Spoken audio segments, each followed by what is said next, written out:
Welcome back. On Women's Day, a Muslim couple from Kasaragod in Kerala decided to do something unusual to empower their daughters. They decided to re-register their marriage all over again, this time under the Special Marriage Act. Advocate and actor C Shukkur and Dr. Sheena Shukkur, head of the law department at Kannur University, were first married in 1994. This was by a local Qazi.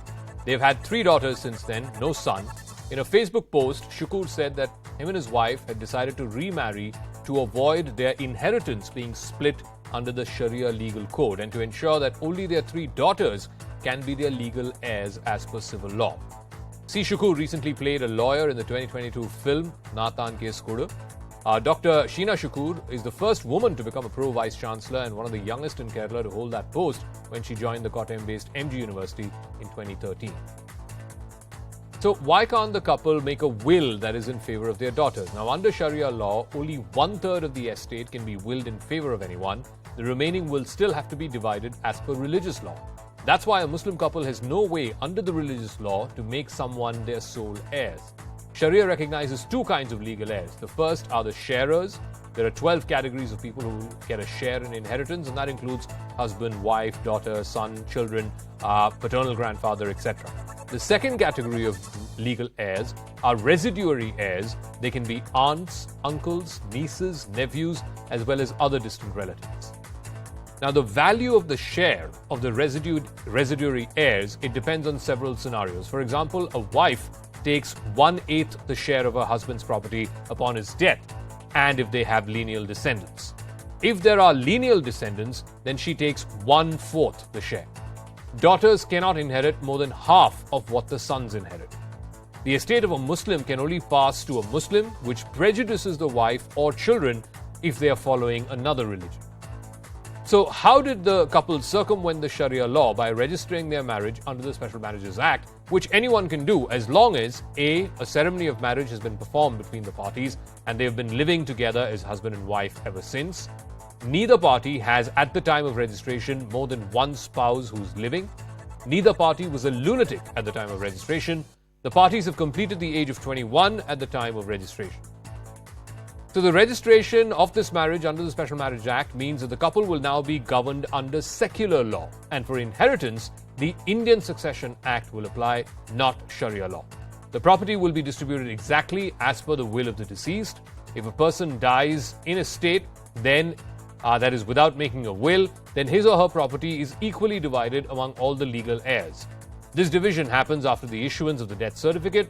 A notice is also issued by the authority seeking any claims on the property. Legal heirs can then peacefully decide their shares. In case of a dispute, the matter is handled by a court and resolved as per law.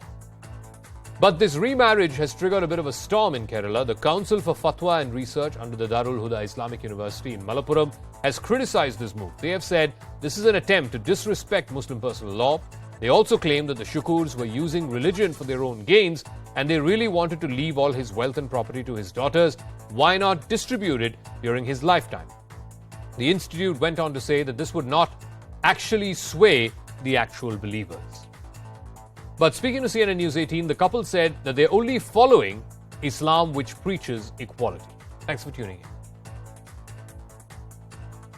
This is a never before heard of kind of decision that you have taken, a very unique step of re-registering or remarrying yourself, but under the protection of the Special Marriages Act. Could you begin by explaining to me why you thought, now both of you know law, why did you think that this was the absolute necessity for you, that you couldn't work this out any other way? Actually, this is not a remarriage. We got nikah, the Muslim personal law marriage custom.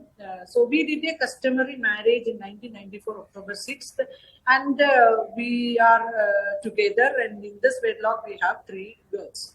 Now, this idea of getting registered under the Special Marriage Act, this is only the registration of the marriage that has already been happened in 1994.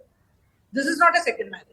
Now, we have discussed this with our friends. Whenever there is an occasion that we address during this special occasions like Women's Day or gender justice campaign or any district legal service authority or legal services authorities program wherein lot number of people gather and they raised questions like, why is this happening to us only? Shukkurji, I want to ask you, how do you look at the reaction that has come into your action? Because a lot of the Orthodox Muslim clerics are saying that this is selfish, this was also unnecessary, you could have found other ways to distribute your inheritance to your daughters, and this is all a drama. Actually, the clerics have no role in the society.